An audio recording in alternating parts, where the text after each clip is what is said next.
जा जा अभी खाली ट्रैक्टर ले जा। अभी जाकर उधर पता चलेगा कि ट्राली तो साथ है ही नहीं।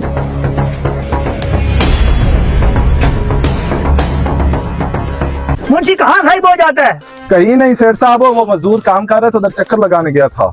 अच्छा ठीक है, तो दफ्तर में आना और मुझे इनको का हिसाब आके दे जा। जी जी सेठ साहब, हिसाब देता हूँ। ये भी हिसाब जरूरी था जो मैं कर रहा था।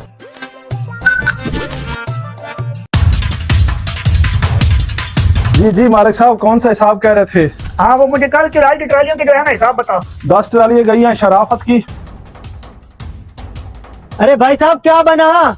कुछ नहीं भाई, मोबाइल वाला नट ढीला हो गया था। अबे ये कैसे ढीला हो गया? शुक्र करो मोबाइल बच गया, इतना इंजन का नुकसान हो जाना था। चल ये तो ठीक हो गया। ये बता कि हमारे ट्रैक्टर मिट्टी पे जा रहे हैं कि नहीं? सेठ साहब क्या बताऊं आपको, ट्रैक्टर तो मट्टी पे जा रहे हैं लेकिन ट्रालियां इधर खड़ी हैं, वो तो देखो। क्या ट्रैक्टर दे और ट्राली इधर खड़ी हुई है? मैं कोई बात समझा नहीं। सेठ साहब मैं समझाता हूँ आपको। ये जो ड्राइवर है ना वो मुमताज, इसने 10 फेरे लगाने थे, 2 फेरे लगाए और तीसरे पे ट्राली इधर खड़ी करके अकेला ट्रैक्टर को ले गया, और ऊपर से डीजल भी इतना महंगा है। और तुम खाली ट्रैक्टर लाकर किधर घूम रहे हो? खाली ट्रैक्टर अबे दिखाई नहीं देता, मट्टी लोड करने जा रहा हूँ। क्या मट्टी सर पे डाल के ले जाएगा? तू क्या सर में डाल के ले जाता है? ट्रॉली पे ले जाऊंगा। ट्रैक्टर ले गया और ट्राली इधर ही छोड़ गया। मुझे तो ये बेवकूफ ड्राइवर लगता है। मालिक साहब ये बेवकूफ नहीं है, पूरे का पूरा पागल है। तनख्वाह आप देते हो इसको 30,000 और काम इसका टके का नहीं है। मैं तो कहता हूँ इसको छुट्टी दे दो। आने दो उसको, काटो उसका मैं। इधर आ, ट्राली तो पीछे है नहीं है? अबे ट्रॉली किधर गई? और भाई मुझे क्या पता, ट्रैक्टर आप लेके आ रहे हो। भाई मुझे कोई नहीं समझ आ रहा, पता नहीं ट्रॉली किधर गई। अरे बेवकूफ आदमी, भट्टे पे भूल आया होगा। अरे भट्टे में मैं कैसे भूल सकता हूँ? मैंने ट्रॉली कहीं खड़ी भी नहीं की, न मैंने हुक निकाल लिया है। ठीक है भाई, ट्राली आप नहीं ढूंढो, मैं भी आ रहा हूँ मट्टी लोड करके। ठीक है मेरे भाई, ढूंढता हूँ।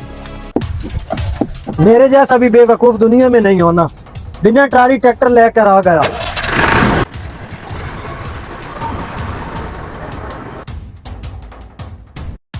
अरे मुमताज भाई, आपको सेठ साहब बुला रहे हैं। मुंशी साहब खैरियत तो है? क्यों सेठ साहब बुला रहे हैं? अरे भाई मुझे लगता है सेठ साहब आज खुश हैं, आपको कोई इनाम देना चाहते हैं। सेठ साहब तो बहुत कंजूस आदमी है, वो इनाम कैसे देंगे? हमारा जो सेठ है वो खुले दिल का मालिक है। मुंशी साहब मैं भी इनाम के लायक तो नहीं हूँ, चलो चलते हैं।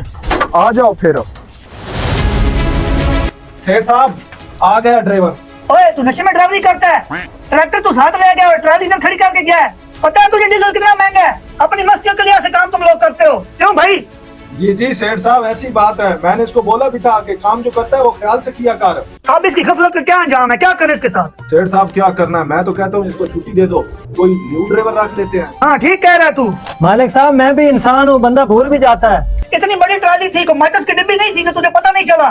सेठ साहब ये जरूर मेरी गफलत है, मैं मानता हूँ, लेकिन ये काम किसी ने जानबूझ के किया है। जानबूझकर? सेठ साहब कैसी बातें कर रहा है, इसकी कौन सी दुश्मनी है किसी के साथ? तू मान क्यों नहीं जाता कि तूने जानबूझ के मस्ती की है? जैसे आपकी मर्जी, गरीब आदमी हूँ। अब सफाइयां दे रहा है। अरे मुंशी साहब थोड़ा तो दे दो। अरे इसको भी इसी टाइम पे आना था थोड़ा मांगने। अच्छा, थोड़ा मुंशी साहब ने आपसे मांगा था? जी हाँ सेठ साहब, अब मैं समझ गया मुंशी और हथौड़े का क्या काम। क्या कहना चाहते हो, को समझाओ बात। सेठ साहब हथौड़े के बिना तो हुक निकलती ही नहीं है। तो तुम्हारा कहने का मकसद है कि वो काम मुंशी ने किया है? जी जी जरूर। हाँ भाई मुंशी, क्या ये बात सच कर रहा है? मुझे सच सच बताना, झूठ ना बोलना मेरे साथ। जी मालिक साहब मुझसे गलती हो गई थी। शर्म आनी चाहिए तुझे, मजदूर लोगों के साथ तू ऐसी हरकतें करता है। दफा हो जा मेरे भट्टे से, और तेरी 30 दिन की तनख्वाह भी कैंसिल, खत्म, जा दफा हो जा।